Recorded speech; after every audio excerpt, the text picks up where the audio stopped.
25년 2월 24일 월요일 모닝 데일리 시작하겠습니다. 먼저 주가 지수부터 보고 올게요.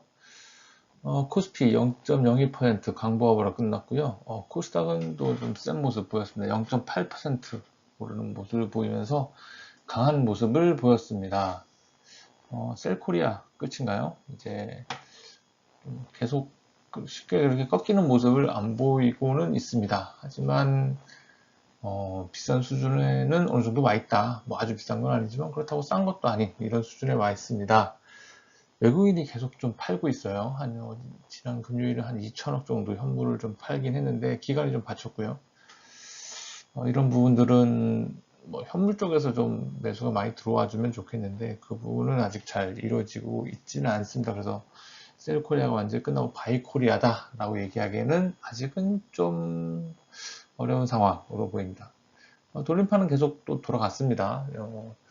한알령으로 강했던 이제 엔터 이런 쪽은 또 차익 실현이 나왔고 반대로 이제 자동차 약했던 자동차 이런 쪽 그리고 뭐 금속 쪽 이런 쪽이 또 좀 오르는 모습 약했던 부분이 또 올라가고 이런 돌림판은 계속 돌아가고 있었던 것 같습니다. 항생이 대단했죠. 항생이 4% 오르는 모습을 보였습니다. 그 전에 조정되는 모습을 보였는데 역시 하락한 것은 추진력을 얻기 위함이었는지 강한 반등하는 모습을 보였습니다. 상해종합도 한 0.8% 오르는 모습을 보이면서 중국 시장이 좀 괜찮은 모습 보이고 있습니다. 지난 금요일 가장 컸던 거는 이제 미국장이죠, 미국장. 미국장. S&P가 1.7%, 나스닥이 2.2% 빠지는 급락하는 모습을 좀 보였습니다. 글쎄요. 미국장은 좀 울고 싶을 때 뺨을 때려버렸어요. 경기 지표들이. 좀 소비 관련 지표들, 그리고 서비스업 지표, 이런 것들이, 좀 이제 차익 실현하려고 짱 보고 있던 미국장을 좀 뺨을 때려버려서, 그래서 그냥 울어버렸습니다. 네. 그랬던 것 같아요. 네. 다음으로 원자재 보시겠습니다. WTI 70불 선의 트라이를 보이고 있죠. 네. 드디어 70불 과연 뚫을 수 있을까요? 되게 좀 궁금한 모습입니다. 2.87% 빠졌어요. 크게 빠지는 모습 보였습니다. 70불 선에 좀 트라이한 게 벌써 몇 번째인가요? 한 번, 두 번, 이번에 세 번째입니다. 다른 컨텐츠에서 말씀드렸다시피 트럼프는 유가를 통해서 인플레이션을 통제하고 싶어하는 경향이 매우 강합니다. 그렇기 때문에 이 유가에 대해서는 좀 계속 주변 압박을 통해서 인플레이션을 좀 관리하려고 하려는 모습을 보이고 있을 거고요. 그 부분이 이번엔 이라크로 갔다라는 쪽입니다. 천연가스 이제 헬리허브 쪽하고 이제 더치 쪽하고 좀 괴리가 계속 나타나고 있는데요. 헬리허브 1.97% 오르고 더치 TTF 0.63% 빠졌습니다. 더치 같은 경우는 이제 거의 뭐 최근 근래 들어서 최저점 수준까지 와버렸고요. 반대로 헬리허브 천연가스는 최고점 수준까지 왔는데요. 이 부분은 아무래도 근간에 깔려있는 어떤 구조의 변화가 있는 것 같습니다. 여기서는 우크라이나고 이쪽은 이제 LNG 수출 수요가 올라가는 것 같아요. 그러면 이제 3,000불, 온리당 3,000불 수준에서 좀 약간 약보합되는 수준, 차익 실현 매물 좀 나오고 있는 것 같죠? 예, 그런 생각이 듭니다. 하지만 글쎄요, 중앙은행 발 수급은 아직 끝나진 않은 것 같다라는 생각이 듭니다. 네, 다음으로 환율 보실게요. 환율 원달러 1434불, 4원. 네. 소폭 강보와 원화 소폭 절상되는 모습 보였습니다. 소폭 하락을 했고요. 달러 인덱스는 0.13포인트 올라서 106.5포인트, 107포인트로 못 올라가고 있죠. 달러 인덱스가 107포인트로 못 올라가고 있어요. 예, 그래서 소폭 강세를 보이긴 했지만, 뭐 이게 큰 폭의 강세? 라는 걸 보기는 어렵고, 쭉 이제 고점이 쭉 밑으로 내려오고 저점도 밑으로 쭉 내려오고 있는 채널링이 좀 하향하고 있는 모습이 나타나고 있습니다. 얼마 전에 올린 컨텐츠에서도 달러화의 앞으로 약세가 지속될 것 같다라는 말씀을 좀 드렸죠. 엔화는 계속 또 강세를 보입니다. 달러화가 강세를 소폭 이번엔 보였지만 그 전에 아시아장에서 엔화는 소폭 강세를 보였고요. 가조 총재가 금리가 급등하면 국채 매입을 하겠다라는 얘기도 있었지만 그럼에도 불구하고 기조 자체는 계속 강세 가는 흐름. 엔달러는 이제 149엔대입니다. 유로화는 소폭 절하돼서 이 정도고요. 이거는 달러화가 연동된 흐름으로 보셔야 될 것 같습니다. 비트코인 96,000불 다시 내려왔습니다. 6,000불 정도 빠졌고요. 이제 96,000 그리고 97,000 요 사이 98,000 이상으로 잘 못 올라가죠. 요 사이로 올라가고 있고 이제 얼마 전에 또 95,000불도 깼었는데 이 부분을 다시 깨고 내려갈지가 궁금합니다. 비트코인은 저는 이제 위험자산의 프락시로 본다는 얘기를 계속 해왔던 측면이라 미국 주식시장 안 좋아지는 모습 이런 것들도 같이 가게 되지 않을까라는 생각을 합니다. 네, 다음으로 금리 쪽 보시겠습니다.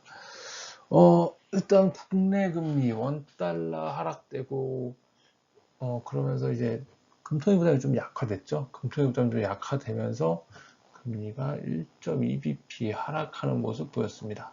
10년물은 3.3bp 장당기 스프레드도 좀 줄어드는 모습 보였어요.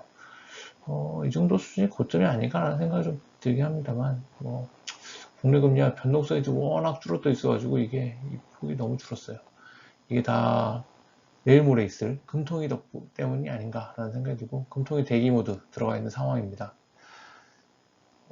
일본채는 이제 2.3bp 빠지는 모습 보였습니다. 좀 1.4%라는 그 금리 수준을 생각하면 2.3bp 빠진 거 많이 빠졌죠. 아까 말씀드렸다시피 BOJ 금리 급등 시에 국채 매입을 하겠다. 국채 매입을 시사하면서 금리에 대한 어떤 좀 억누르는 모습을 얘기했습니다. 주요하게 나왔던 게 이제 미국채, 거기에 연동된 독일 금리까지. 미국 소비에 대한 신뢰가 약화됐다라고 말씀을 드렸죠. 거기에 따라서 10년물 7.2bp, 2년물이 6.7bp 크게 하락하는 모습 보이면서 4.5% 10년물 4.5% 이하로 쭉 내려오는 모습 보였습니다. 4.5 트리거였는데 이 부분이 좀 크게 내려오면서 결국 이제 4.5는 4.5 수준을 이제 안 뚫고 가는 이제 저항선이 돼버렸어요. 여기서 이제 쭉 내려가느냐 마느냐를 봐야 될 것 같습니다. 2년물은 이미 어느 정도 좀 꺾여서 내려오는 모습을 보이고 있는 것 같아요. 네, 그런 부분들 주의 깊게 봐야 될 것 같습니다. 네, 다음은 경제지표 리뷰해 보겠습니다.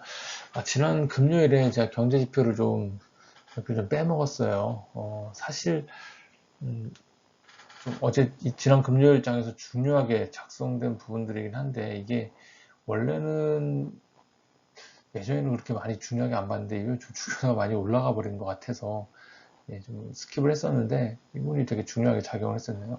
어떤 부분 미국 PMI 숫자가 이번에 되게 큰 역할을 한 것 같고 그리고 이 미시간대 소비자 심리지수하고 이 기대 인플레이션 이 부분은 좀 어떨 때는 좀 주목도 높고 어떨 때는 좀 주목도가 낮았는데 이번에는 지난번에 이제 미시간대 기대 인플레이션 때문에 또 뭐 금리도 오르고 주가도 뭐 빠지고 하여튼 이런 부분들이 있었는데요.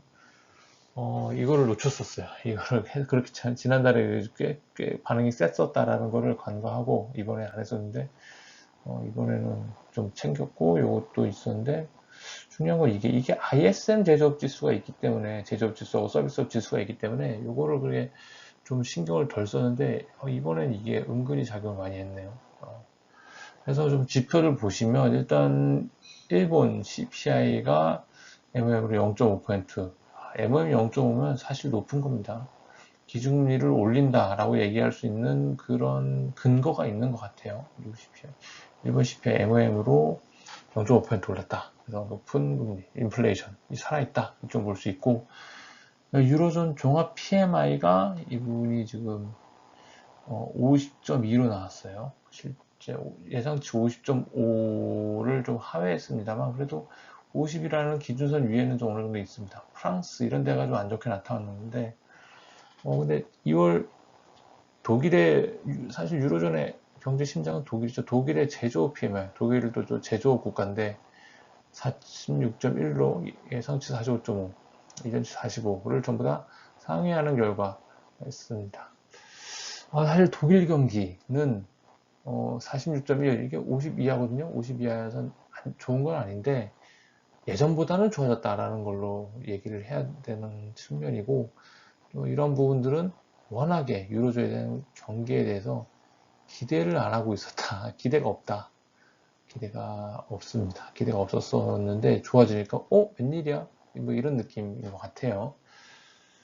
자, 이제 근데 중요한 건 미국이었죠. 미국은 뭐 원래 기존 주택 판매 이런 부분들이 있었습니다만 기존 주택 판매는 뭐 많이 줄었죠. 많이 줄었습니다. 많이 줄었고 429만에서 408만으로 건수가 좀 줄었어요. 하지만 이거보다 더 중요했던 거는 바로 2월 미국 서비스업 PMI였습니다.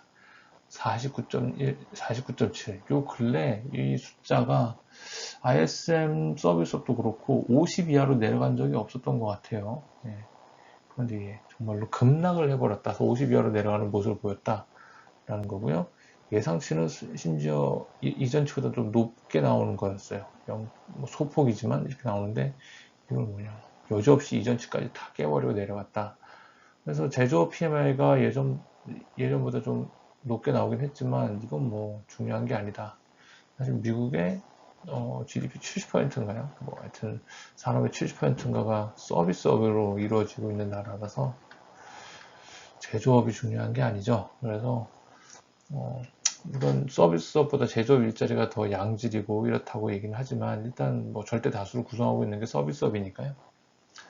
네, 그래서 이런 모습들이 나타났다라는 것 이게 엄청나게 중요하게 작용을 했고 미국의 주식을 끌어내리는 역할을 했습니다. 소비에 대한 의구심은 확실히 강해지고 있는 것 같아요.